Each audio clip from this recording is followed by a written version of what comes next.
Afternoon, everybody, and welcome to November. Yes, I have to say that because it's the first Business Spotlight interview of November, and it's a very special one. We've got Joe Palmer, who's the Chief Executive Officer of Notts County Football Club. Joe, welcome. Tell us what's happening at Notts County at the moment. There's a lot of things, but thanks first and foremost for having me on the show for this edition. Obviously looking forward to the conversation today. So what's happening in the club? Really, I think the big change here has sort of come in the last few years. Obviously, the owners, Chris and Alex Reitz, came in and have really set about steadying a ship that was in some sort of choppy waters for quite a few years. Lots of different owners, almost going to administration. It's been quite turbulent time for Notts County over the last sort of 20 years. I think now this is a sort of first sustained period where there's been stability. I think, and that's the key thing is creating that platform again for the club to grow. Everyone knows it's a sleeping beast. That it should, everyone wants to see the world's oldest professional football club get back up, to where they feel it should be. We're a big club in our division, and we have ambitions to go as far as we can. So things are good. We've put in place a proper strategy, which is very unusual in football, which I'm sure we'll come on to talk about. The results have been pretty good. We've had one promotion out of the National League back into League Two. We obviously want to get back up to League One. Is our main priority at the moment, and then potentially, to see if we can't get ourselves back into the Championship. Is where I think we feel that we could sit in a sustainable way. And sustainability is a sort of a word that's bandied around quite heavily, particularly within football. But I think we're generally embarking on a model where we want to be able to prove that it's possible to do it. I don't think any club has really managed to find promotion sustainably of recent times. It's not easy, particularly in a marketplace where every year the cost to participate increases. So it's challenging, but we have to work very hard.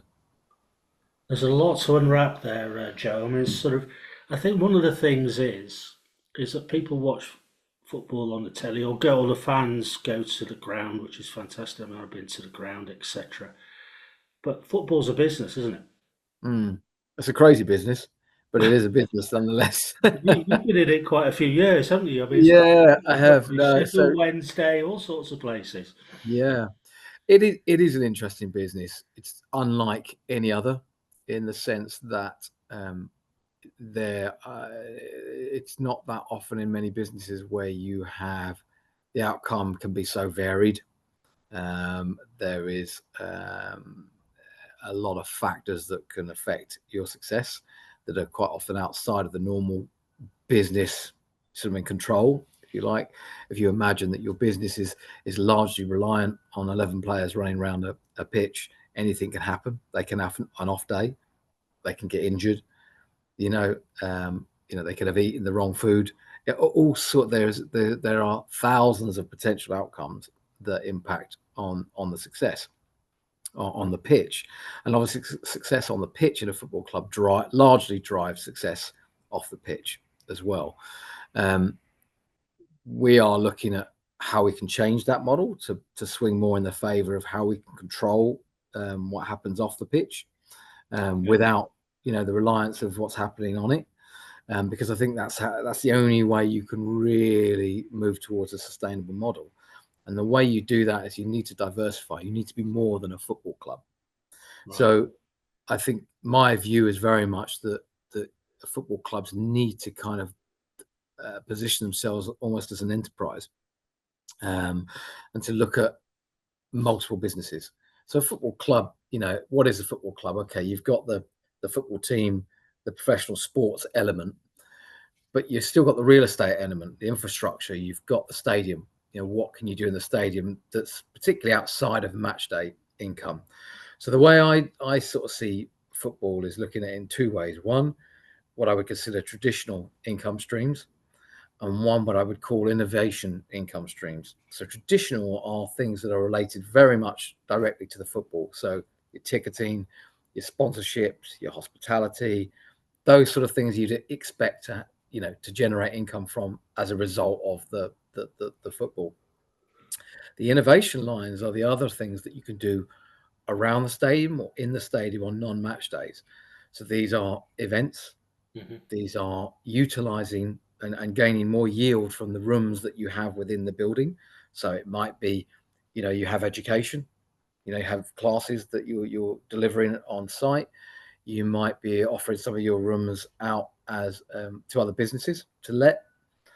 We've built paddle courts out the back on part of the land, which generates great income for us. We also recently acquired a plot of land that was neighbouring the stadium, which had an old warehouse on it. We've now invested to turn that into one of the newest event venues in Nottingham. So that is now generating, probably 4 events a week, and again, hopefully looking to turn over in excess of £1 million. So in terms of what that can do to deliver revenue into the club to help it sustain itself, it's critical. We have to have these innovation lines. So, and I don't think clubs should be restricted in thinking what could that look like. Ultimately, how can we, continue to generate income from other assets that we have as a club? And I think that's the only way you clubs will be able to find a sustainable model. Yeah, I'd like to come back to the word sustainable in a bit, but I think one of the big things there that you actually put, if I want to pull out, is innovation. And any business has to innovate. Hmm. And so therefore your innovation is helping you drive growth.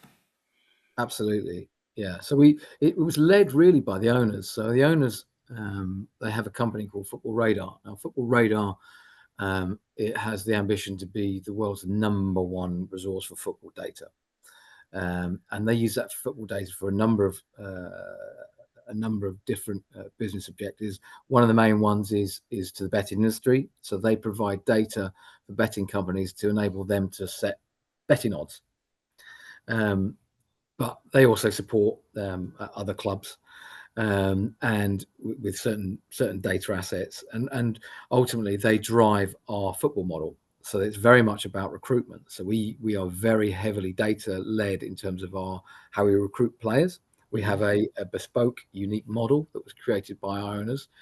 Um, Very much, I don't know, some of your listeners will understand about what's happened at Brighton and Brentford in terms of how they've harnessed data Yeah. to get themselves into the Premier League and sustain themselves there, through basically thinking better, harder than everyone else, thinking smarter, and being innovative in their approach to that. And we are effectively doing the same level of data insight. Everyone talks about data in football, and everyone has data in football, but we're talking sort of Uber level data. That's something that you would build an entire business model around, which is what we're doing. So for us, it's a great environment to work in because it's very strategic. What we try to do is cut away the noise that you get from opinions and emotions that are involved in a lot of football decision making in terms of players, what players you should have. It's not some owner that comes in and goes, "Oh, I really like this player, or I really like that player." There's a methodology, and we're very strict on that. And I think that's what makes it really interesting and enables us to set a long-term goal and a long-term strategy, which football clubs do not have. I know of none apart from Brighton and Brentford. Everyone says they've got a strategy that they don't. Then they don't stick to it. It's as soon as a new manager comes in, completely rip up the rule book. Let's go in a different direction. It's just to me, it's complete craziness. It's lunacy to take that kind of model. And it's very important that you have to stay on that long-term journey if you really want to see success, and be patient with it. And that's sometimes the hardest thing because fans by their nature are not particularly patient. They want to see success, Yeah, yeah. and because they're very emotionally tied in, and it's completely understandable.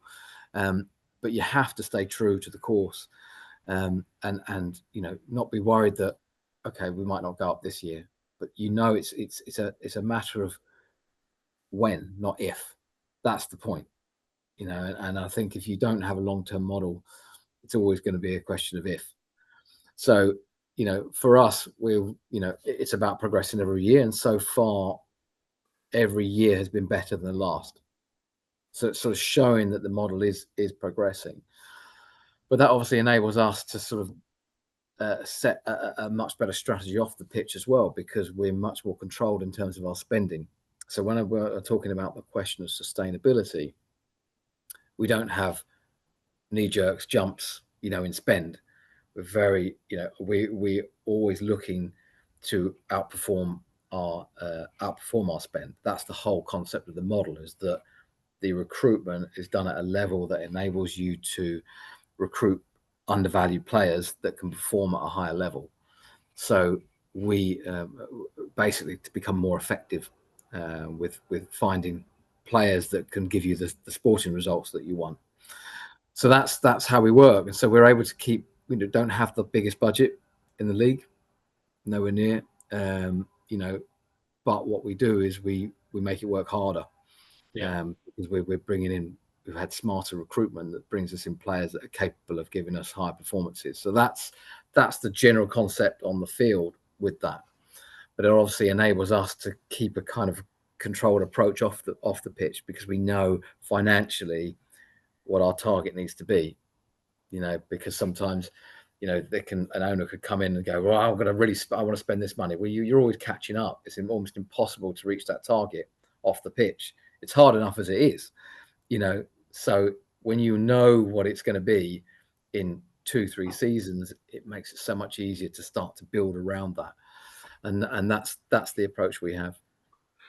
That is, thank you for sharing that. I mean, it's a really, really important thing to actually talk about, because you're not only talking about goals on the pitch, you are setting goals off the pitch Mm-hmm. to enable steady, sustainable growth of the business, because it is a Yeah. business.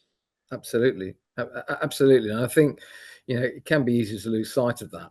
You know, we are taking a very strategic business approach to it.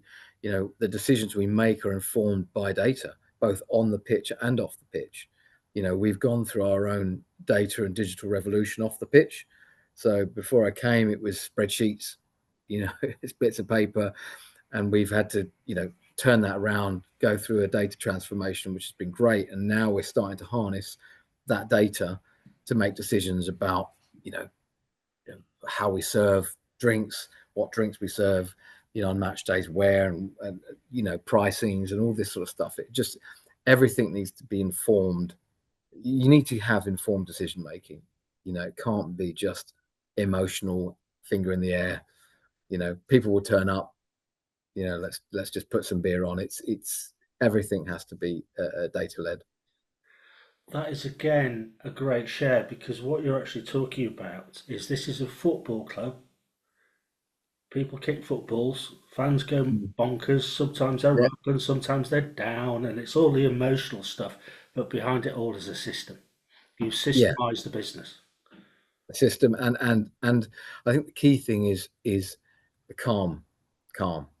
That's the secret here, because I've worked for many different football clubs, and you know, I sort of seen the decision making, and there's so much emotion. There's so quite often there's politics. There's so many opinions, you know, and it just, they can sometimes tear themselves apart from within. I think it's very important that everyone's very clear on what the strategy is. They understand that there is a calmness, that there's patience. And I think that's the only way you can really successfully grow long term. And so I think, you know, we want the fans to be emotional and excited, and you know, love what they're seeing. But behind the scenes, doesn't mean we have to be, and we shouldn't. We shouldn't make knee jerk reactions. You know, we should make considered decisions. Quite often that are based on data, and that's what we do. And it's led very much by owners. You know, the culture that they set, they're very calm in their own nature, but also calm in the way that they make their decisions. Um, That, it's for me, it's kind of, we're getting towards what I consider sort of football utopia. You know, in that, you know, you've created an environment where everything you do around it can support the playing budget and therefore achieve sustainability, but still success. And that's what everyone wants. And this is what all the conversations are about at the moment with the football regulator, trying to bring football in line, trying to bring sustainability, and trying to stop clubs putting themselves into dangerous and risky situations financially. But very, very few have ever achieved it or able to achieve it. And it gives you a sense of what it's like for the majority of the marketplace. That again is absolutely fantastic, and it also starts with team, doesn't it? Don't forget the football team, but all the backup team from some of the most important people like cleaners, who Mm. because I was a cleaner, I tell you one thing, they're the most important people around because you don't want to be standing in rubbish, all the way through to the senior team itself. So you've actually built a team. Yeah, and I think this is the key thing, is that is making everyone feel and believe that everything they do, every contribution they make, does contribute to the success of the team, because it does. And I think people sort of go, "Oh, well, I just clean. It doesn't make any difference." It does. It really does. It makes a difference in multiple reasons. One, for example, you're a fan that comes into the stadium on the match day. If you were sitting back in the stands, it was full of rubbish, and it's a horrible environment to come into. You come into one that's clean, everything's brushed, everything looks nice and new again, you have a good feeling straight away. They're more likely to come back. Same with players. Can you imagine if players came back into a dressing room that had, mud all over the floor, and it sets the wrong mindset. You create the wrong mindset, and I think it may seem like small contributions, but everything that everyone does contributes to the success of the team. And you've got to make people believe that, because it's true. And that is another really great lead on there because fundamentally what it seems to me that you've actually put the values, the culture, the mission, and the vision into Notts County, and you're going places. Yeah, absolutely. We're very clear on what we want to be. We're very clear now, again, what our role and position is within the city. What kind of citizen we want to be to the city, how we've engaged with stakeholders, the partnerships that we now have. They're all really critical to the success of the club. Not only, it's not just about commercial, it's about bringing goodwill and community, bringing all sorts of people together, which helps to bring people to the club. And it's like I said, we don't just want people here for football. Football is obviously the core of an essence of what we do, but we want people to look at us to understand, this is where I could, do my BTECs, learn, this is where I could get my diploma. This is where I could come, to on a Saturday night when I want to go out to watch a band play. This is where I come, for a community or an adult learning session. This is, we want to mean more to more people in the city. So such fantastic a hub. So actually, one final question, and this is kind of aimed at an 18-year-old person who Mm. wants to become a chief executive officer of a football Mm. club. How do they start? Do you know, I get asked this question a lot. It's very difficult, and it's changing as well. I will say that it is changing rapidly at the moment. I think in the past there was a lot of football people. There were people that have been in football clubs for a long time and had roles. They might have started out as a groundsman. I know groundsmen that have become chief execs. From a long time ago.